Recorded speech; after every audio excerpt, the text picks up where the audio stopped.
a babka, a mouton cadet, and a penthouse forum magazine. We watched season 5, episode 13, The Dinner Party.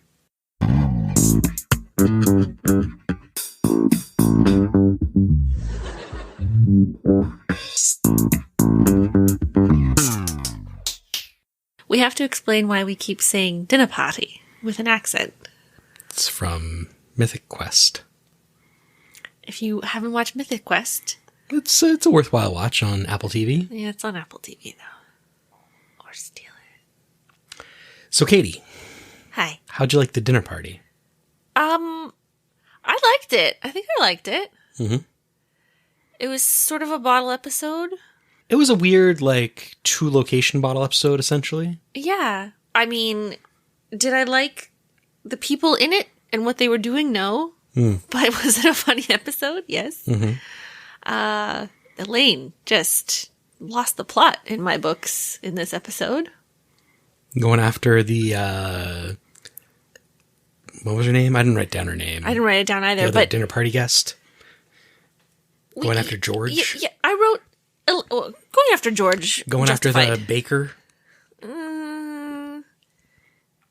I wrote Elaine crazy when she realizes they didn't take a number and tries to get someone's number. Yeah. Like talk them into giving. No. That's crazy. Yeah. You know how, like, it's become uncouth, like, to have gendered professions, like, you just call, like, instead of saying, like, you used to say, like, waitress and waiter, and now you have, just call them waiter, you used to have actress and actor. How come baker was always just baker? Bakeress? A baketress? Yeah, I don't know. Maybe there were no women bakers. It was a manly profession. Have you ever seen a cartoon baker with a big hat who's a woman?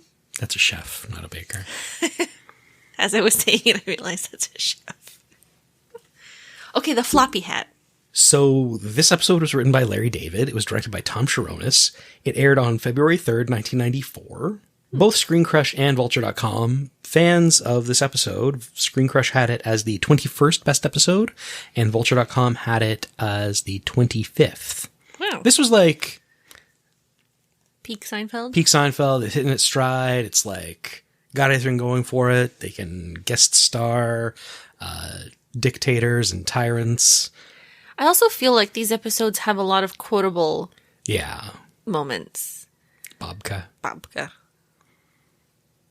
I probably only learned like what a babka was, I don't know, in the past 4 years. Okay, what is a babka?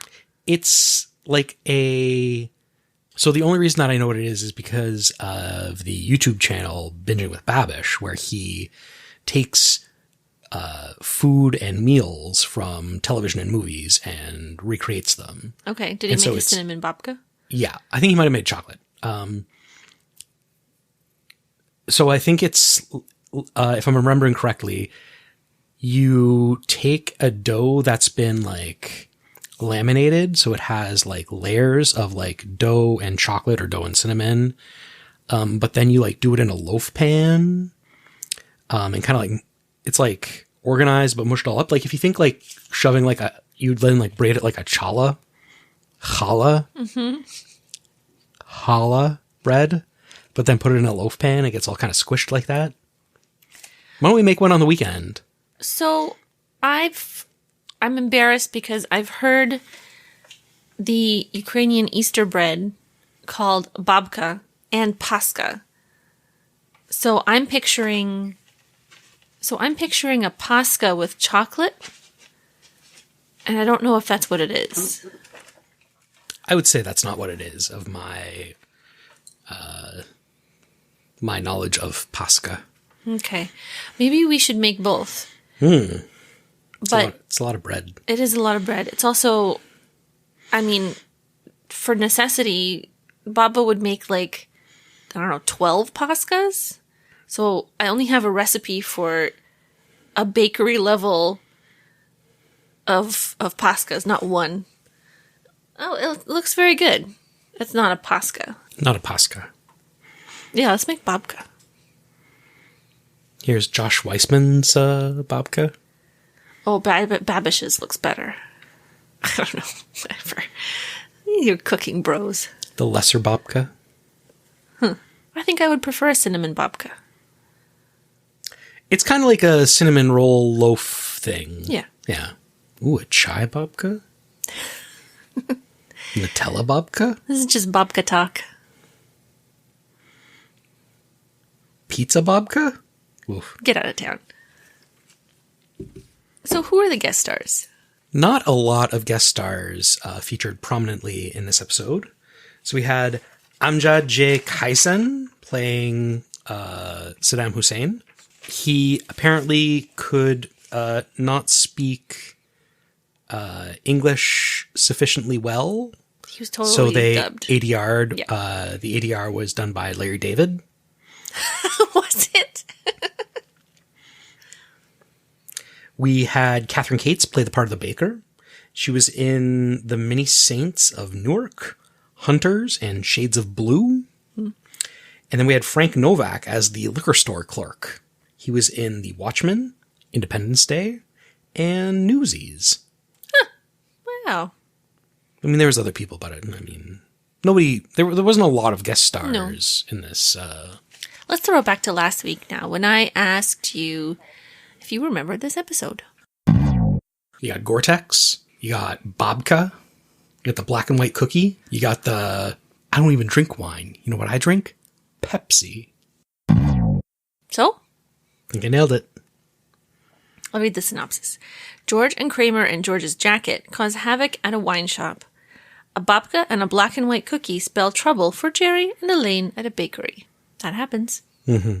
Has the there's another episode about a bread product, the marble rye. Yep. Has that happened already? No.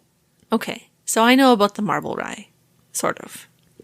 What do you know about the marble rye? I know of the marble rye. That's it. And that's all you know? Well, I think I've seen a scene with the marble rye. What scene have you seen with the marble rye? In Jerry's apartment. I don't know. No, I don't think the marble rye goes to Jerry's apartment at all. I think they're talking about it in his apartment. Okay, well, we'll come back to that whenever the marble rye episode happens. That's probably like season 7. Maybe season 8?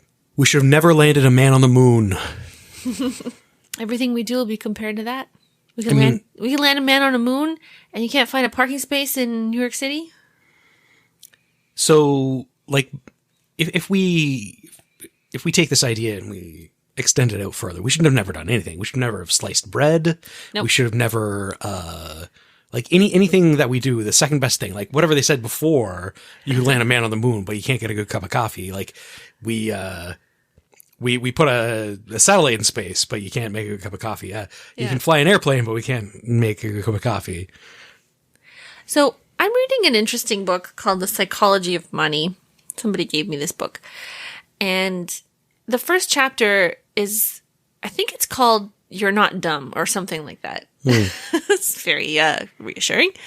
But it put into perspective that like finance as a topic is very young. And so we're expected to be perfect investors, perfect savers of money and for retirement, you know, never making foolish purchases, never making bad financial decisions when like the concept of even retirement didn't exist before World War II.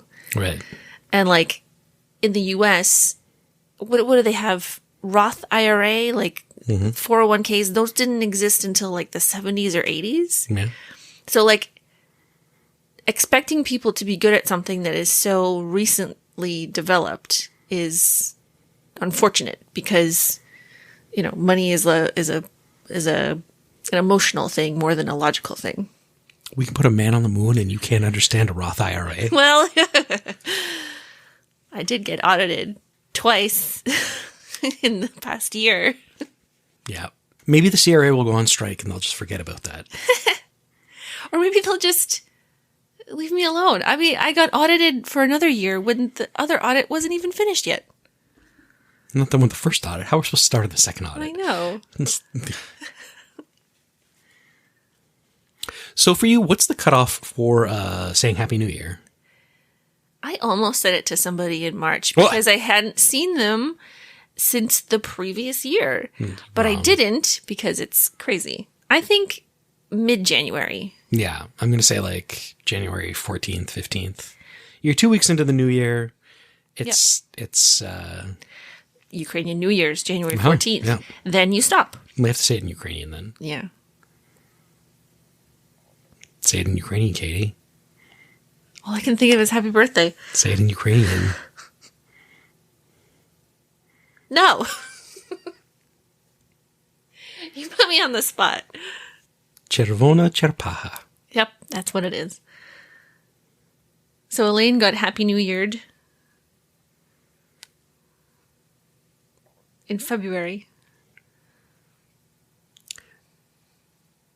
So I have a little story to tell, because imagine somebody listened to that and then they think that that Happy New Year is Czerwona czerpacha, and they'll go around saying Czerwona czerpacha. Did I ever tell you about when I was in Mexico and I was taking the bus from the airport to the hotel, and the guy, not the driver, but like the guy that's talking over the like loudspeaker was like, this was Cuba, it wasn't Mexico. Yeah, anyways. I was there in Mexico. I don't remember this. He was like, I'm going to teach you a little bit of Spanish, and if you want to say, like your name, you want to introduce yourself, you say, me llamo Carlos. It means my name is Carlos. And if you want to ask them what their name is, you say, te amo. So the entire week I was going around to like all the Spanish people doing, te amo, te amo, te amo, te amo. It's April. Can't believe I'm still saying Czerwona czerpacha in the middle of April. So George walks in his jacket, his giant puffer coat, with huge, like, suede shoulder patches. Mm-hmm. It's Gore-Tex.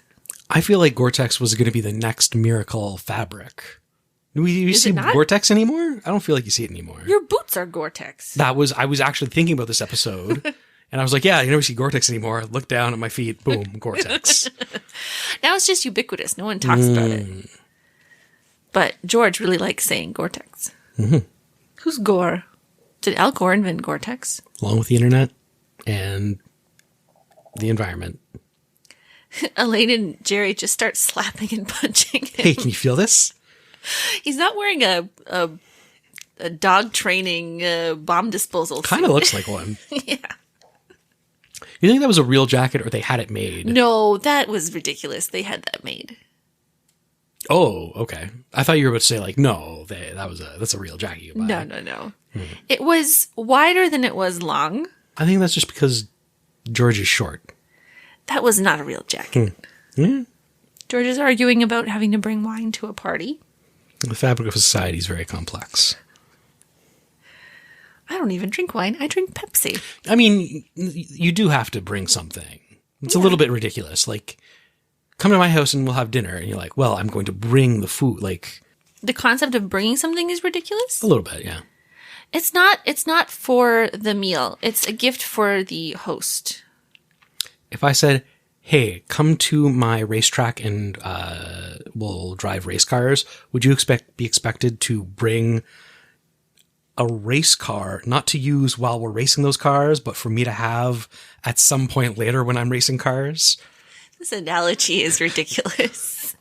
I think it holds up. So you don't think you should bring anything to a party? Oh, no, it's polite to do that. But it's ridiculous. Do you think that you should open the wine that people bring? Yeah. I think you should ask, should we open this one? Yeah, for sure. But I don't think, like... Because somebody might say, yeah, I really want you to try it. Mm-hmm. Or I really want, like, all of you to try it. Or, no, that's for you. Right? Like, if they brought a nice bottle, they're like, no, that's for you guys. Right? I think there's both, but you should... What are you doing? I need to Google something. But yeah, keep talking. Yeah. You interrupted me. I didn't interrupt you. I turned to grab my phone. And then you interrupted yourself. But I think it's polite to, as a host, to have wine open when people arrive, one. And then when that's done, say, like, oh, should I open this one? Because maybe you have a plan for wine. I don't know. I mean, after the first bottle, they all taste the same. What's going on here? What's happening? This reminded me of a Reddit post.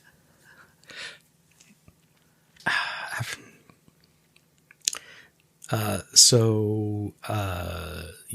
user SomDude2 4 years ago posted in Am I the Asshole? Okay. Am I the asshole for taking back my open bottle of wine? Yes. A housewarming gift. When I found out the host and her friends were using it for wine enemas. Hey, hang on. What? I went to a good friend's housewarming party. I brought with me a somewhat fancy bottle of Cabernet that cost around $80. Oh my God, Not why? the fanciest, maybe, but I don't usually ball out that much on wine. You shouldn't. The party was going well, and I noticed my wine had been opened and half had been drunk. Somebody told me they were enjoying it and started laughing uproariously. She told me to ask the host why. Confused, I did so. I found her, and she was very drunk. She told me my wine was a hit, but I was mortified to find out that her and a few others were using my wine, along with others, for making wine enemas. This sounds like a classy party. It's a bit of a long post. If this is real, which I don't think it is, first of all, why are you bringing an $80 bottle of wine? Why? Well, not necessary. Secondly, when you give a gift, you have to give it freely. If that person wants to pour $80 wine up their butt, that's their business. I do agree with that. However, I think if wine enemas are happening at a housewarming party, you're not at a housewarming party. You're at a wine enema party. And also, why wasn't I invited to the wine enemas? Top answer. Everyone sucks here. Well, eventually they're going to blow.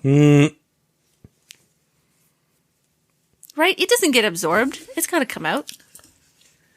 Does it? You get drunker. I remember PSA that because it like gets absorbed in your lower intestine and it's not in your stomach, you can't vomit it out, so you can actually get alcohol poisoning really easily. I heard kids were doing. I heard kids were doing this with vodka. Yeah. Just drink, people. Yeah, what's wrong with that? Hang on.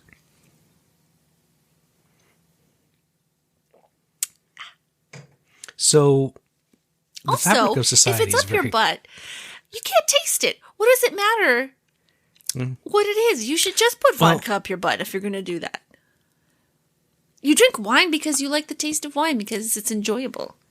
So I have heard that Otherwise, you drink Pepsi. that there are taste buds in your like intestinal tract, and so you're you can always get like tasting well, yeah, but your brain just like blocks it out, and so like when you introduce new things in there, you can like get your wires crossed and like taste it.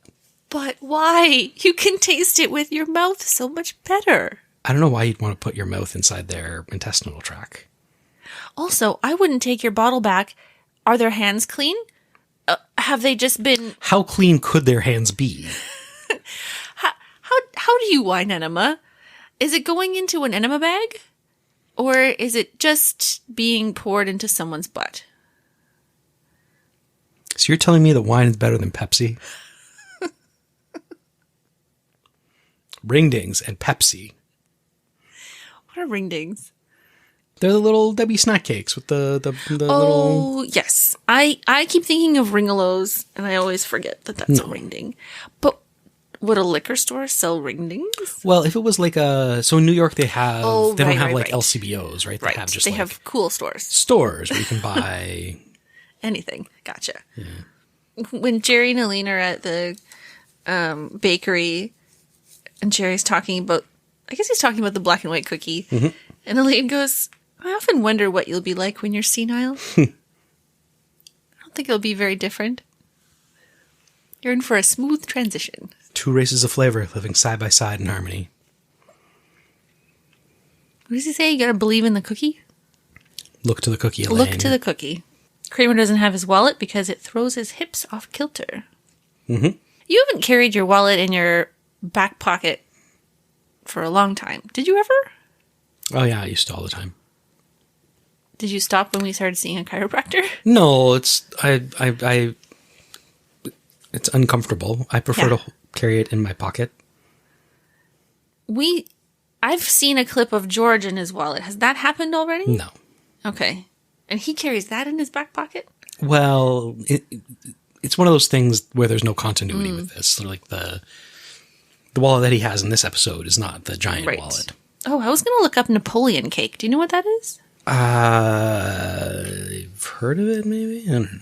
Get a nice bottle of Mouton Cadet. $12 in 1994. Not bad. Oh, it looks good. Better than carrot cake? Better than Black Forest? Oh, it's like a Larry thing, yeah. It's like a 12-layer cake. Mm-hmm. Yeah. Yeah, they should have brought a Napoleon cake. So Jerry doesn't want to hold the cake at the door when they're giving it. Because he thinks holding it by the string is effeminate. Yeah. Not the best. No, it doesn't age well. But also, why can't he hold it underneath like a box? I don't know, yeah. Cinnamon takes a backseat to no babka. All the best things are cinnamon. I kind of agree with you. I think a cinnamon babka would be better tasting. Yeah, 100%. Chocolate babka. I don't really like chocolate things. I don't like chocolate cake. How do you feel about chocolate eggs? One is okay. The one I stole from our child today, it was okay. She has like 30. She won't notice.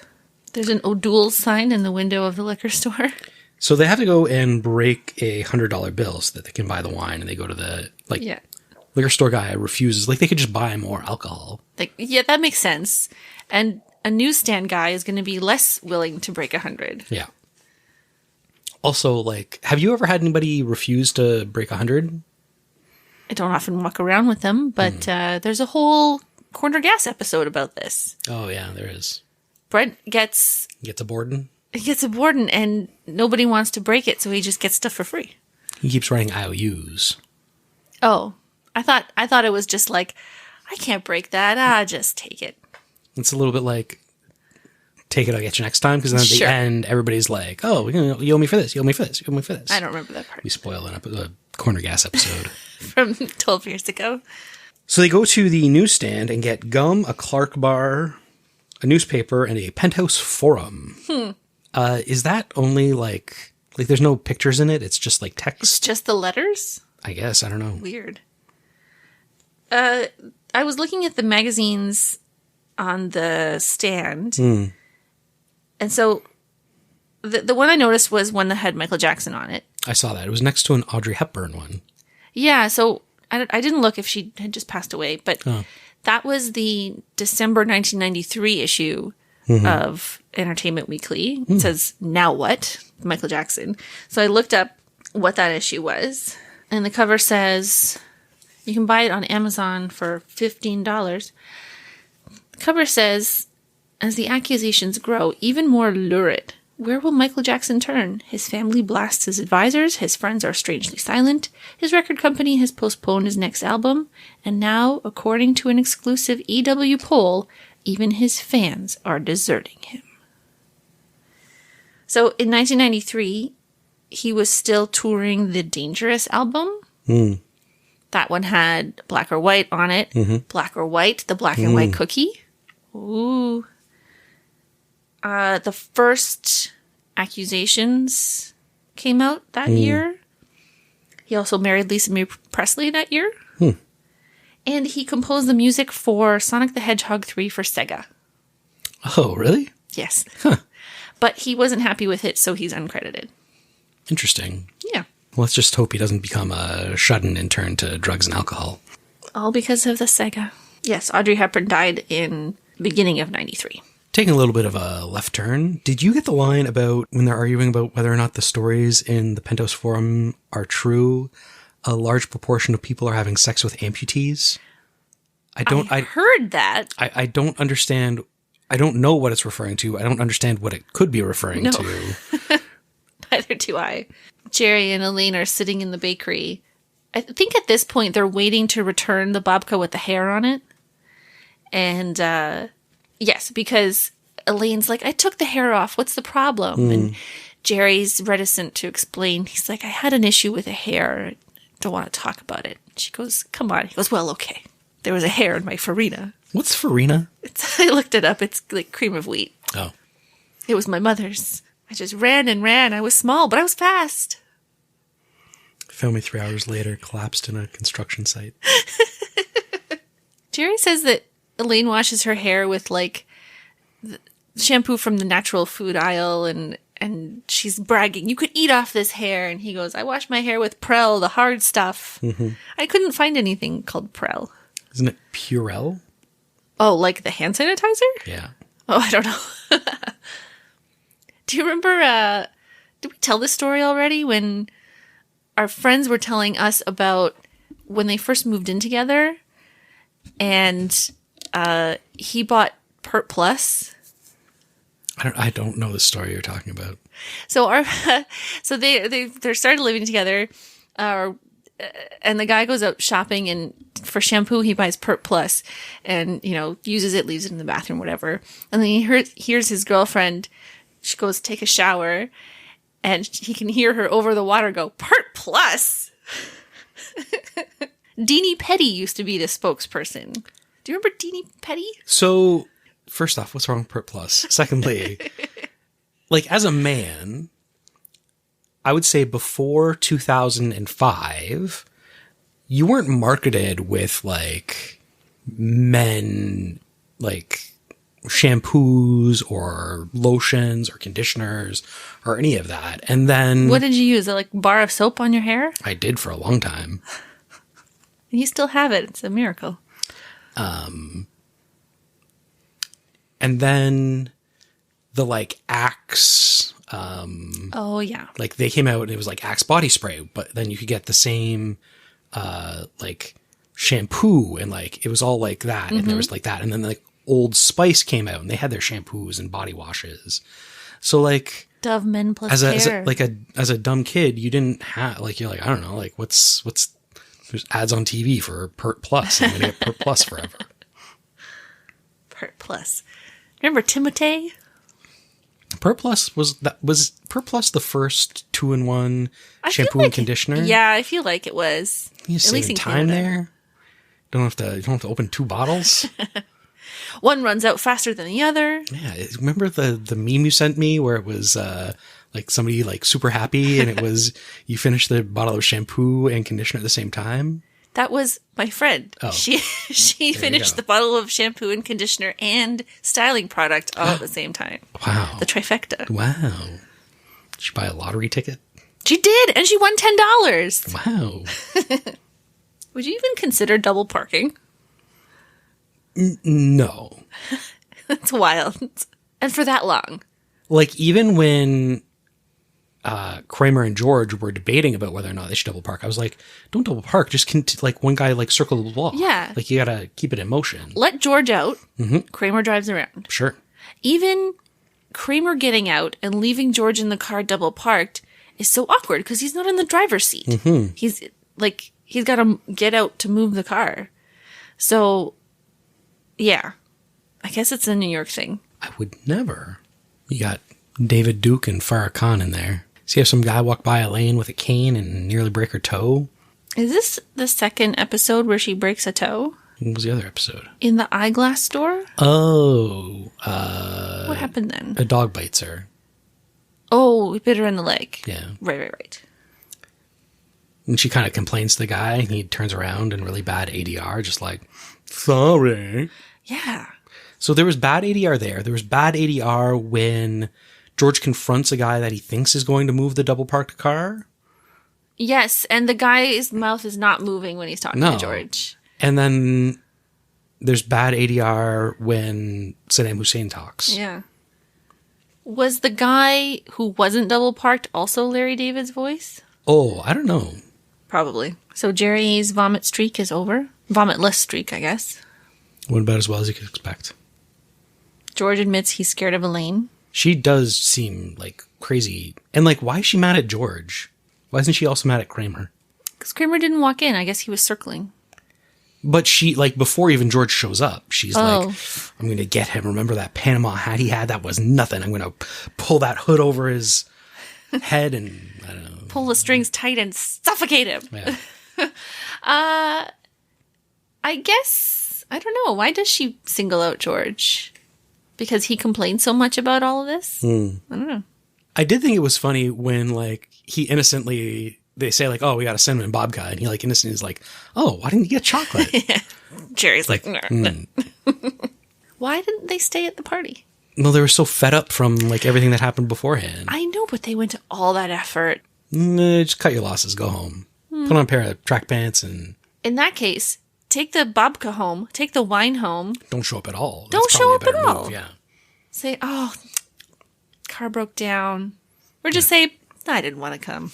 I don't think they're going to really hurt Linda Van Grack's feelings. That's all I got until the stand-up. Yeah, me too. He says you could go skiing naked if you had a good hat. So this whole thing, like you lose X% of your body heat through your head. Totally fabricated. Does not exist. What happened is they took pictures of people with a thermal camera in their like regular clothes to like see where you were losing your heat. Mm-hmm. But like your shirt provides like some amount of protection, your pants obviously, like, so wherever you're covered protects some, and obviously your face and head are usually not covered. Okay. So they were like, well, according to this, you've lost so much of your hat or your heat through your head. And then it became like, well, you got to wear a hat. And it's like, you lose a proportional amount of heat through your head that is exposed just like you would if you were not wearing any other, if you were exposed any other part of your body. But don't you feel colder if you're not wearing a hat versus if you're wearing like shorts? Like if you went out in the wintertime, you're one of those guys who wear shorts. They're wearing hats, but shorts. I think that's like an ear thing, personally. Because your ears, the surface area to volume ratio of your ears is proportionally high to the rest of your body. So the heat can escape more quickly from your ears than it can from the rest of your appendages. So explain then the teeny weeny beanie that doesn't cover your ears. It covers the tops of your ears. Oh, like a millimeter. It directly protects the vertical heat loss, but not all the way around your ears. Those hats are dumb. You're not a fan of the teeny weeny beanie? I don't like. I do it just to annoy you. I think George pioneered the teeny weeny beanie. What's that? Is it a Nick Offerman quote that there's no bad weather, just insufficient clothing? Inappropriate clothing and modes of transportation? Yeah. Yeah, it's a Ron Swanson quote. Oh, okay. So Jerry makes fun of the hat with the flaps, saying that if you were going to try an insanity defense, you just put on the hat with the flaps. I mean, you do look stupid, but I mean, there's tons of hats that you can wear where you look stupid. Yeah, and the hat with the flaps is the warmest hat. It covers your ear. This was a little weird. Like, Jerry's not usually like a prop comic like this. Like, he wasn't just talking about the hat. He had the hat, and he put it on for like a visual gag. Yeah. I think it would have been better if he hadn't had the hat. I think so, too. Would have been more on brand. Mm-hmm. So, the next episode is The Marine Biologist. Oh, yeah. What's it about? This could be possibly one of the, like, the second most famous episode. Oh. George pretends to be a marine biologist to impress a woman. Mm-hmm. Kramer goes golfing at the beach. Okay. And those things happen. Can't wait. The sea was angry that day, my friend. Like an old man trying to return soup in a deli. So do you have any corrections? I do, but first I wanted to mention, we went to the movies on Friday, and the stall, I went to the washroom ahead of time. Mm-hmm. No paper. Our daughter came out of the washroom and went to me, Dad, what did she say? She said, I didn't have a spare to square. A square to spare. Damn it. She came out and she said, I didn't have a square to spare. To be fair, I didn't ask her because I checked first and I left the stall and went to a different one. But the movie theater just opened. We were there before they opened the doors. Oh, the men's washroom was not clean. Oh, I guess they just didn't clean it from the night before. It's gross. Yuck. Cineplex, do better. Paying, I don't know, $15 per movie ticket, $29 for a bag of popcorn. Pay somebody to clean the washrooms. When we left, there were employees standing in front of the door. Oh, God. I was like, move. They were in the way. I'm glad you thought so, too, because I was like, am I being unreasonable? But, like, no. I wanted to elbow the guy. He was standing in the way. Yes. You're trying to exit the movie theater. There's a man standing, preventing you from exiting the movie theater. That's a weird, like, movie theater manager flex. I'm just gonna stand right here. I don't know what he was doing. That's it. I'm not going to the movies anymore. I'm pirating movies from now on. I'm going to continue to pirate movies from now on. So we were talking about 900 numbers last time. Oh, yeah. So numbers that are 1-900 were national numbers. And then 9 something something were like local numbers. Oh, okay. You're talking about like numbers? Yes. They still exist. Numbers. 7. Okay. 13. Shut up. So there were other kinds of 900 numbers. Uh-huh. They were like fan numbers, like the Corey hotline on The Simpsons. Oh, yeah. So Paula Abdul had a 1-900 number. Fresh Prince and Jazzy Jeff had one. Jose Canseco had a 1-900 number. Wow. Where you could just call and get like facts. Did Jose Canseco answer the phone? I'm sure there was a recorded message. There was a joke hotline you could call. Just get some fresh jokes for $4.99 a minute. Jesus Christ. There was an LA nightclub hotline, which now I picture Stefan voicing, and I would have paid to hear that. Not at $4.99 a minute. Come No. on. But can you imagine? Oh, there's also one that was called the crying hotline. And you would call and it would just tell you terrible stories to try and upset you and I guess make you cry. Why? Well, some people say that the definition of art is the provocation of emotional reaction. Oh, I guess. So I read an article about how 1-900 numbers changed America. For the good? So they interviewed a woman who worked at a phone line, and she said, some guys just wanted to hear me laugh. One guy would call all the time and wanted to hear me fart. Whatever floats your boat, man. There you go. Apparently his boat was floated by farts. Hot air rises.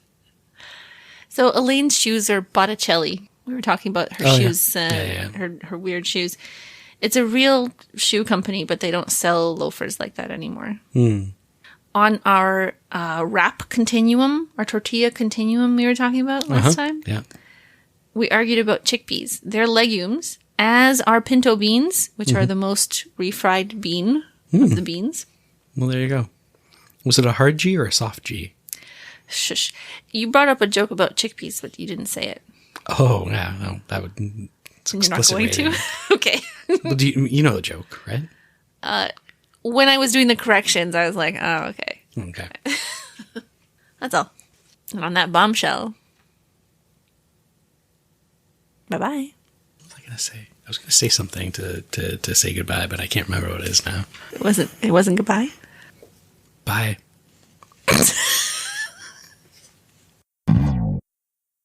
Believe it or not, this is our podcast. Please subscribe at the end. If you subscribed, we would be happy. Please subscribe to us. Believe it or not, it's our podcast. Is that a Seinfeld reference?